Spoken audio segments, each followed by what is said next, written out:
sobre la historia de Julio César Macías Mayorga, o Macías López, como dices tú, quien César era Montes, conocido como César Montes, que sí, finalmente pues fue llevado a Guatemala y no pudo tener la caución de asilo en México, que era una cuestión representativa durante mucho tiempo, que pues dignificaba el estado de venir a México, y muchos españoles, mucha gente, muchos chilenos también estuvieron en México chilenos, guatemaltecos, asilados, argentinos, así es. brasileños, uruguayos, peruanos, bolivianos, ucranianos, rusos, alemanes. Bueno, la tradición de asilo es riquísima y ha servido para enriquecer al país, enriquecerlo sobre todo intelectualmente. Entonces, este desprecio que se muestra al haber echado del país, no ni siquiera echado, sino entregado a César Montes, las policías mexicanas, entregado a las policías de Guatemala, que tienen una fama de torturadoras y de asesinas como pocas en el continente. Bueno, esa es una traición a la traducción, a la tradición de asilo que México había sostenido, pues por lo menos hasta el sexenio de Salinas, porque ya con Cedillo empezaron a hostilizar a los vascos que había en México. Ah, Cedillo sí, pues claro. sí tiene una vocación de criado que la mostró ahí ante la policía española, ¿no? En esos casos. Así Pues es. César Montes es un guerrillero que viene de los años 60, la guerrilla que fundó César Augusto Turcios Lima. Posteriormente tuvo otros dirigentes, entre otros César Montes. Había otra guerrilla que era la dirigida por John Sosa, el chino John John Sosa Sosa. le decían, pero finalmente parece que los cubanos intervinieron y se reconciliaron estas dos guerrillas. El hecho es que César Montes pues ha sido un luchador social, no necesariamente, no siempre con las armas en la mano. Últimamente estaba involucrado en algunos proyectos de desarrollo campesino, y sin embargo, bueno, es cuando lo agarran aquí en México, donde estaba en proceso de solicitar asilo, ya estaba en contacto con una organización que le estaba ayudando en eso. Ah, bueno, pues las autoridades mexicanas, renegando, insisto, de una de las más bellas, heroicas, hermosas tradiciones mexicanas, lo detiene y se lo entrega a sus torturadores. Eso me parece una vergüenza de este gobierno.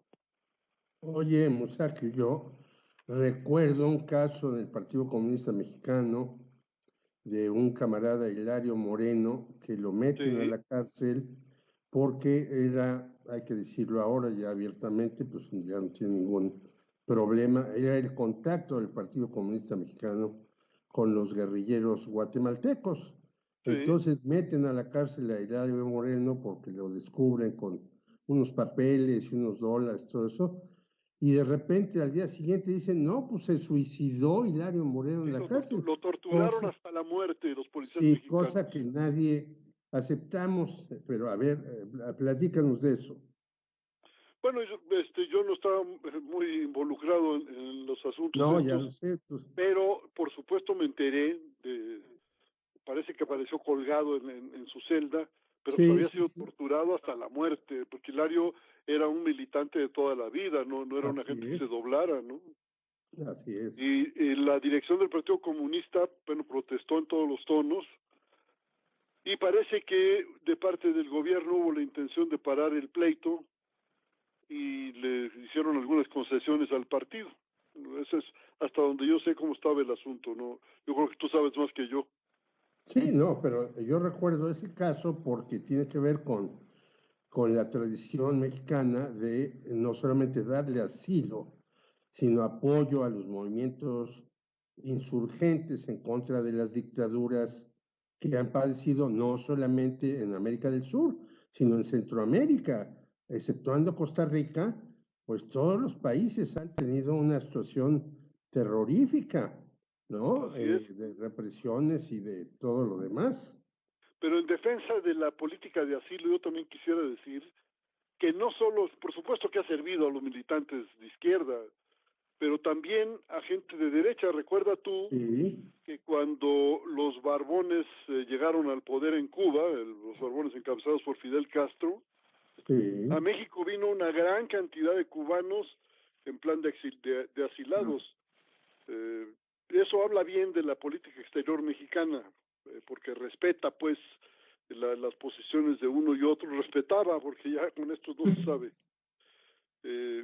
Y eso a mí como mexicano me enorgullece. No es el único caso, hay otros casos en los que un gobierno de izquierda espanta a mucha gente y México siempre ha sido muy generoso, o siempre fue muy generoso para conceder asilo a los perseguidos.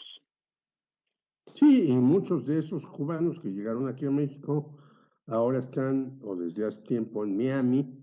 Hay ahí varios textos de los jóvenes, o sea, los hijos de los refugiados, que cuentan esas anécdotas de sus padres de que llegaron a México y luego se fueron a Miami. E incluso estos jóvenes, que ya son de más edad, después fueron a Cuba a ver cómo se vivía allá y regresaron a Miami. Y entonces dijeron, no, pues hay una propaganda desmedida en contra de Fidel Castro y demás. Los Marielitos los llamaban algunos y demás. Marielitos, claro. Entonces, México sí jugaba a ese puente, ese papel de puente, ¿no? Como tú señalas. Pero muchos asilados cubanos se quedaron en México, ¿eh? También. Se quedaron en México y pues aquí iniciaron negocios, en fin, hicieron una vida normal, hasta donde cabe decirlo, ¿no? Entonces, uno podía encontrar en el Café La Habana de dulce de chile de manteca, hasta que después ya hasta mataron a los dueños del Café La Habana por ahí, dicen ahí por una cosa del narcotráfico y demás, pero en el Café La Habana encontraba uno unas discusiones muy interesantes. Y ahí, por cierto, en ese café, un escritor español, Garfias, José, creo que sea, o Francisco Garfias, hacía sus poemas en las servilletas. Pedro Garfias. Pedro Garfias. Escribía sus poemas en servilletas. Sí, y algunos amigos rescataron, pues no toda la producción, pero sí un buen número de poemas, y gracias a eso es que conocemos la poesía de Pedro Garfias. Que es excelente. Y por ahí andaba también este poeta maldito Porfirio Barba Jacob, ¿no? Ese maldito poeta, sí.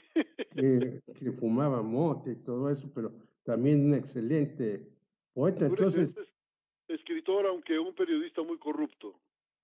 Bueno, yo no lo conocía, a lo mejor tú sí lo trataste en algunas de tus... He leído sobre él. Bueno. Entonces, pero esa era la riqueza, pues, de nuestro país, ¿no? Que le daba cobijo a muchas personas de muy diferentes, y ahora, pues, resulta que estamos en una involución. Pues sí, oye, pero es olvidar la historia. Mira, los 30,000 refugiados españoles, número oficial de los que llegaron a México, que en realidad parece que fueron más de 50,000, una buena cantidad, algunos miles, eran intelectuales, profesores universitarios, escritores, pintores, en fin. Entonces imagínate tú que de repente un país cuenta con cientos o miles de intelectuales que no le costó ni un centavo preparar. Gracias a eso, el profesorado universitario se profesionalizó, se establecieron sueldos decorosos. Gracias a eso, la literatura mexicana dio un brinco formidable, igual que la plástica evolucionó, estaba un tanto estacionada en el muralismo. Y si tú recuerdas la música, para la música fue importantísimo el aporte español. En fin, el exilio guatemalteco, oye, nos trajo a figurones como Tito Monterroso, Cardosa y Aragón, gente de primerísima calidad. Doctor Raúl González, que lo tratamos Raúl, en aquel suplemento, claro, de Juan Rejano, también sí. Otro lado. No, y si uno le rasca, encuentra que esa tradición de asilo fue importantísima para el despegue de México, importantísima, desde el siglo XIX, desde los primeros años de la independencia. Y si mucho me apuras, yo te diría que ese aporte de los extranjeros vino desde antes. Recuerda que la la organización que encabezó Francisco Javier Mina, bueno, trajo gente de todos los países, o de muchos países, y varios se quedaron en México, hicieron aquí carrera, tuvieron actividades intelectuales. Bueno, después el exilio cubano del siglo XIX es importantísimo. Te menciono nada más un nombre que lo dice todo, José Martí, y como él, muchos más. Bueno, entonces, escupir sobre esa tradición es lo último que yo esperaría del actual gobierno mexicano. Yo voté por este gobierno porque creí que ofrecía otra cosa. ¿Pero qué crees que está pasando en esa Cancillería, mi querido Humberto Musacchio? Sobre todo porque, como bien lo mencionas, lo entrega a la gente que finalmente lo torturó, porque recordemos que en Guatemala está el gobierno de derecha de un partido político, Vamos, que es completamente conservador y que alberga a muchos de estos torturadores. Ah, no, sí, ese gobierno civil tiene siempre detrás a los militares, o adelante a veces, y esos militares a su vez están dirigidos desde Estados Unidos por las agencias de inteligencia gringas. Entonces, es indefendible lo que hizo. Ahora, yo quisiera aclarar esto. Relaciones Exteriores no ha dicho esta boca es mía, porque yo creo que ni se enteró. Quien detuvo a César Montes fue la Guardia Nacional, hasta donde yo sé, y alguna otra policía que no depende de Relaciones Exteriores. Yo no creo que Marcelo Ebrard sea tan tonto como para incurrir en una cosa de estas, ¿no? Y otra cosa, me parece muy sospechoso que cuando aquí detienen a César Montes, en Estados Unidos detienen al general Cienfuegos y lo acusan de todo lo habido y por haber, pero sin exhibir una sola prueba. Dicen, por ejemplo, es que en los últimos 3 años en que estuvo como secretario de la Defensa Nacional, aumentó en 150% su patrimonio. Bueno, el señor vendió 2 departamentos, por favor, para comprarse una casa. ¿Qué político corrupto hace eso? Pues sencillamente agarra dinero y la compra. Yo tengo muchas reservas sobre lo de Cienfuegos. Y la primera reacción presidencial en México fue decir que se pasaran no sé cómo se llama esto, al liceo,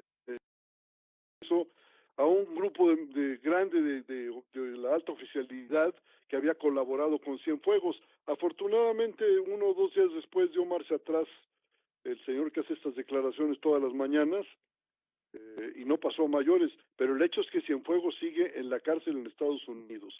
Y hubo declaraciones de la presidencia mexicana dando por hecho que las acusaciones gringas tenían fundamento cuando no se ha exhibido una sola prueba, insisto.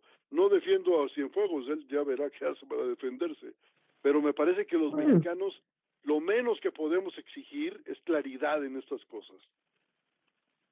Bueno, pero hay que recordar también que la DEA actúa en México como le da la gana. Acordemos de Álvarez Machain, que lo secuestraron de México, le llevaron a Estados Unidos. Es decir, México desgraciadamente le ha faltado poner un alto a estos mequetrefes que andan por aquí pululando con pues toda la serie de armas. Hay que recordar también la operación aquella de Rápido y Furioso, ¿no? Claro. Mira, yo lo que pienso es que si el gobierno mexicano entrega a mexicanos para que los juzguen en Estados Unidos, podemos esperar cualquier cosa. Esa es una actitud colonialista, aceptar el colonialismo del imperio. No, señor, a los delincuentes mexicanos se les juzga en México y se acabó. ¿Por qué tienen que ser los gringos los que enjuicien y condenen a los delincuentes mexicanos? A mí me parece que eso es inaceptable. Pero bueno, sí, entonces estaríamos también diciendo que Roberto Velasco, el encargado de la cuestión en la frontera norte, y Estados Unidos y Canadá, pues se le están saliendo también las cosas de las manos, porque él tendría que estar enterado de pues esto y muchas cosas más por ser el encargado de esa zona.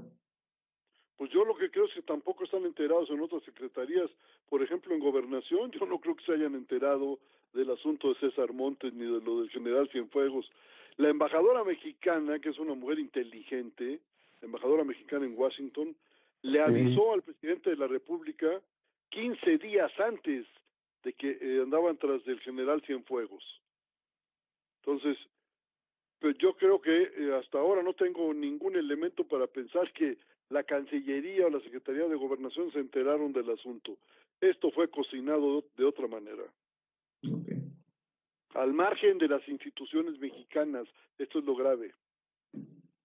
Así es, pues bueno, tendremos que averiguar de dónde viene todo esto. Yo creo que poco a poco saldrá, como siempre, las cosas de la hoguera y ya sabremos pues quién la prendió, cómo estuvo. Entonces, pues te agradecemos mucho, mi querido Humberto Musacchio, por narrarnos todos estos hechos y pues estaremos pendientes de todo esto que pase para saber quién está detrás de todo esto.